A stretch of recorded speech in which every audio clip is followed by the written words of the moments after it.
Já são 16 anos dedicados ao Ministério da Palavra e uma vida inteira marcada por milagres. Eu estou falando da missionária Isa Reis, a quem temos a honra de receber novamente aqui no Mensagem de Esperança. Bom dia, irmã Isa. Bom dia, irmã Bem-vinda de Karen. volta ao programa. Obrigada, mais uma vez de novo, novamente. Amém. Irmã Isa, da outra vez nós conversamos um pouco sobre o seu ministério, sobre projetos que você desenvolve, e dessa vez eu gostaria que você falasse um pouco mais sobre o seu testemunho. Como foi que Deus te alcançou a sua família? Porque muita gente conhece a missionária Isa Reis, a pregadora, mas não sabe tudo que você passou para chegar até aqui. Vamos começar falando um pouco da sua infância? Vamos lá. Bom, Karen, eu não nasci num lar evangélico.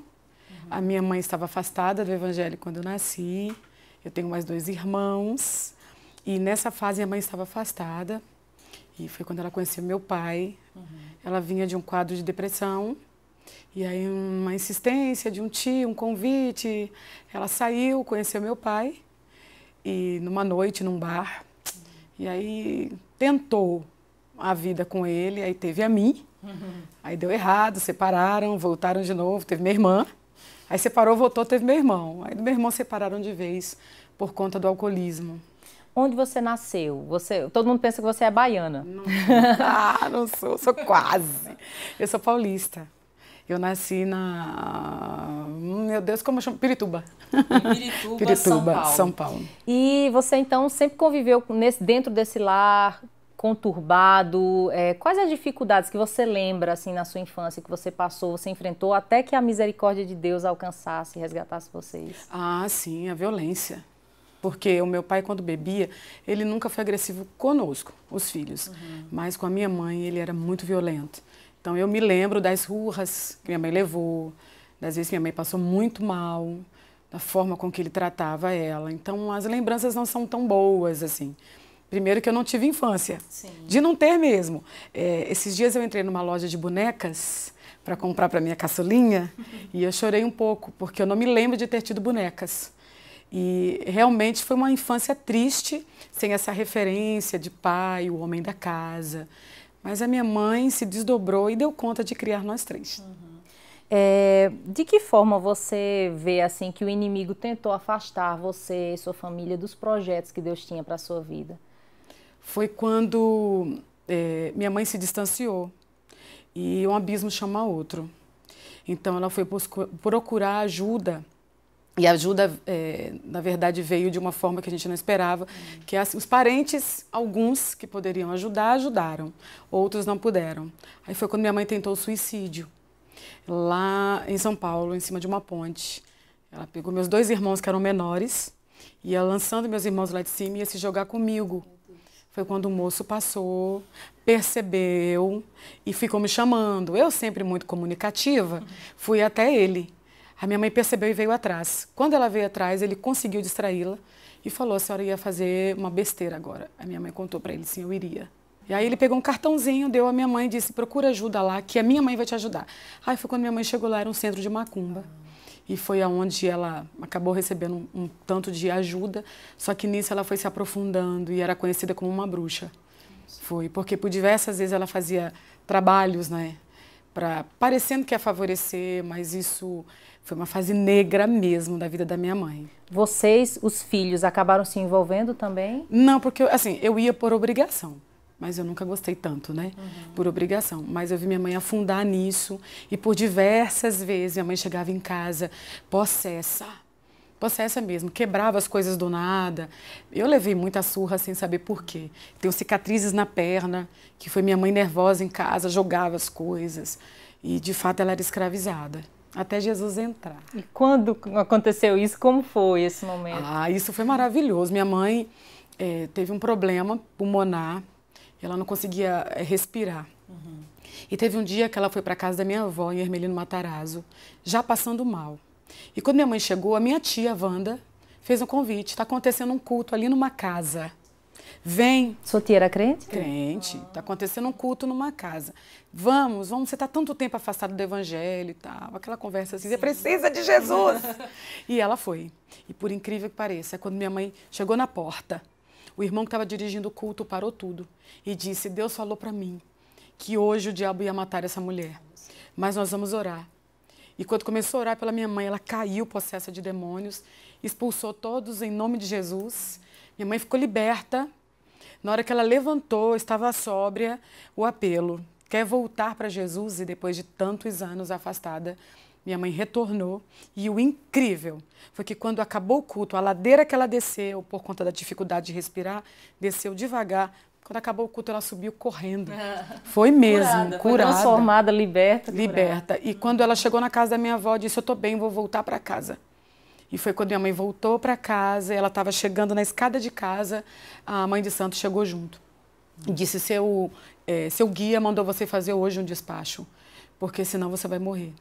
Aí minha mãe lembrou do que Deus usou o irmão lá na casa e disse, Deus já falou comigo hoje, eu já voltei para Jesus, acabou aqui. E graças a Deus, nunca mais. Minha mãe se afastou de Cristo, totalmente restaurada, uma nova criatura. E o incrível, minha mãe falava uma frase e um palavrão. Era toda destemperada, muito nervosa. Quem conhece minha mãe hoje? É só glória a Deus, Deus é bom, Jesus é bom. Amém.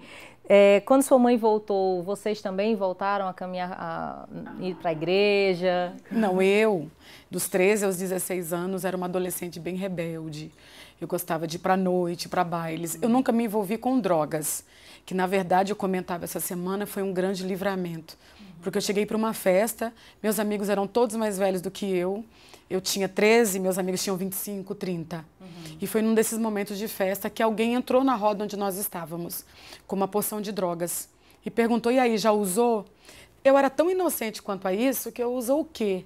E minha amiga, Isa, isso é droga. Eu disse, não quero isso. Aí ele disse, então não vou te apadrinhar.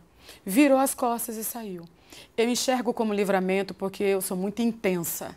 Em tudo. É para me entregar, então vamos fazer 100%. Eu acredito que se eu tivesse me lançado, eu teria morrido nas drogas se não fosse intervenção divina. Então Deus fez com que aquele momento fosse bloqueado, para que eu não me lançasse de vez.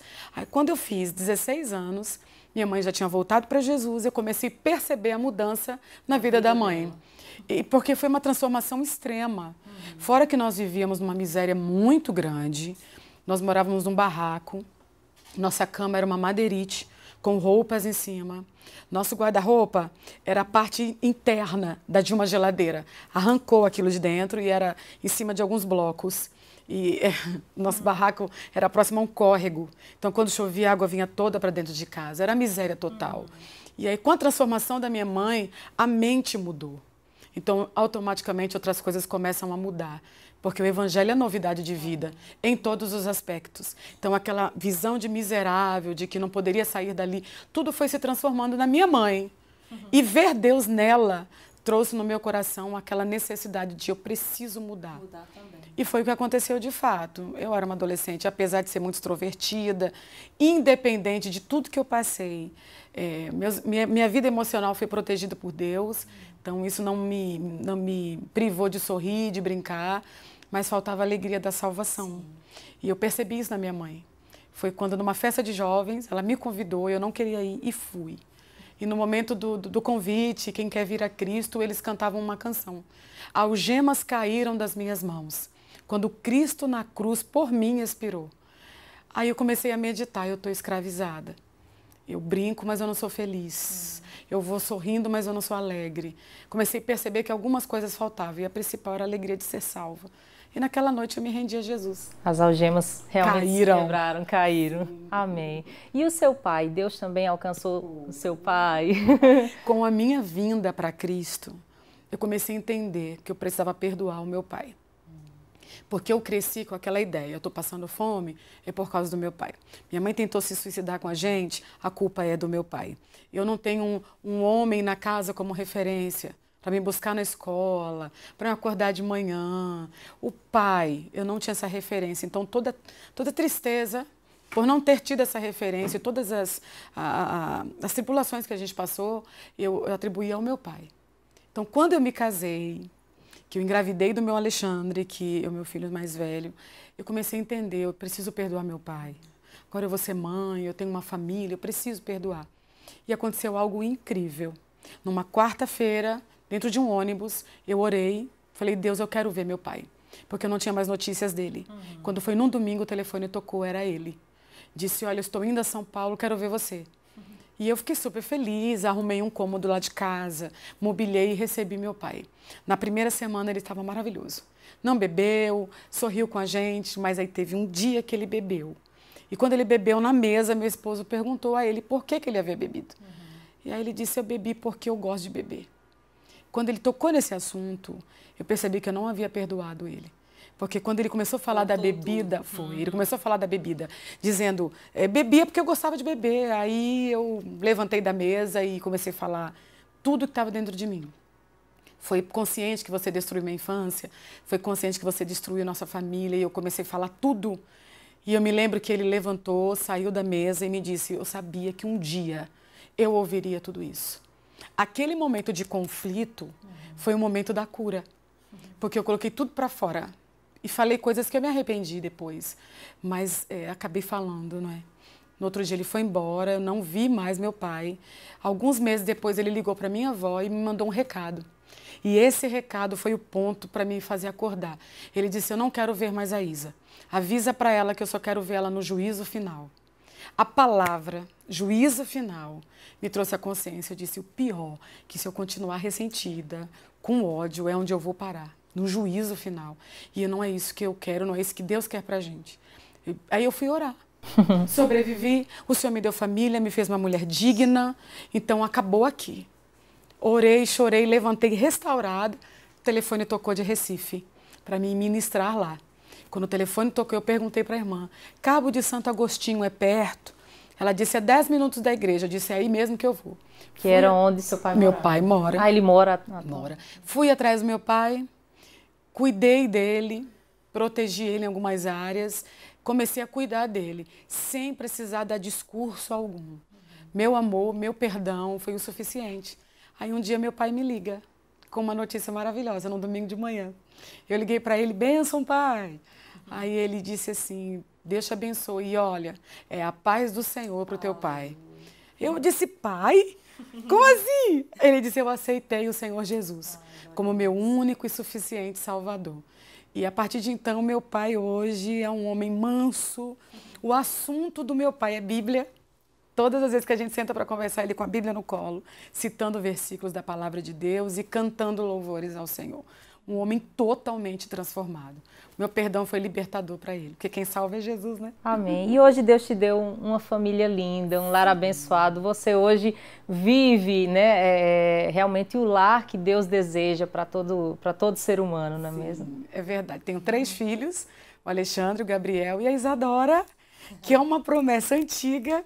Deus, quando falou com o meu esposo, ele ainda não me conhecia. E disse, você vai casar com uma mulher que é morena, missionária, baixinha, deu todas as minhas características. Vocês vão casar, vão ter 3 filhos. E por último vai vir uma menina. Isadora é uma promessa de Deus mesmo. E é lindo viver em família. Amém. Irmã Isa, é lindo o seu testemunho e a prova de que Deus ele realmente transforma situações, que nada está perdido para o Senhor, não é mesmo? Nesse finalzinho, né, pena que a gente está chegando já ao final do tempo, mas eu gostaria que você deixasse uma mensagem para tantas pessoas que talvez estejam passando por uma situação que você já enfrentou e que possam saber, né, que há esperança para eles também. É verdade. Jesus é o único que pode restituir e restaurar feridas. Há um texto na palavra de Deus, no primeiro livro de Samuel, capítulo 30, que Davi saiu para uma guerra e quando voltou, os amalequitas haviam incendiado a sua cidade, sequestrado suas mulheres, sequestrado seus filhos, sequestrado os jovens, as vovós e os vovôs. Então 600 homens que perderam suas famílias também foram chorar. E enquanto eles choram, eles falam de matar Davi, porque eles acharam que Davi seria o culpado, porque estavam seguindo Davi na jornada. E na ausência, a família foi saqueada. Só que Davi se retira no meio da pressão, da briga, e vai orar. A casa já foi devastada. Os seus entes queridos já foram sequestrados e a Bíblia diz que a cidade foi ferida com violência. Então a família já estava ferida, a violência já tinha entrado, a casa já tinha sido destruída. Ele se retira e vai orar. E quando ora, Deus aparece a ele em oração e diz, levanta daí, reúne esse povo, eu vou dar uma direção para vocês. E Deus deu uma direção. Eles encontraram um acampamento, acabou com a festa dos amalequitas malignos e resgataram suas famílias. O que eu quero lhe dizer é que talvez o inimigo tenha ferido a sua casa com a prostituição, com as drogas, com o álcool, com desavenças, mas em oração, conversando com Deus, a direção veio do céu e a solução veio também. A festa do inimigo acabou, porque as mulheres foram livres, as crianças foram livres, os vovôs e as vovós foram livres. E é essa palavra que eu quero abençoar a sua casa. Não importa quem está preso e onde estiver, Jesus tem poder para libertar. Busque a Deus em oração, procure uma igreja, procure alguém que pregue a você, que te instrua diante da palavra de Deus. Pode ter certeza, essa festa vai acabar. Jesus não tem aventura, Jesus tem família para você. Você ainda vai ter uma casa para chamar de lar. Não importa o que foi destruído, Deus tem poder para restaurar. Amém. Irmã Isa, faça uma oração por nós. Faço. Amém. Deus te abençoe, Karen. Amém. Muito obrigada. Obrigada. Senhor Jesus, eu quero abençoar a cada lar, a cada família representada por essas pessoas que acompanham este programa. O Senhor é Deus de perto e também Deus de longe.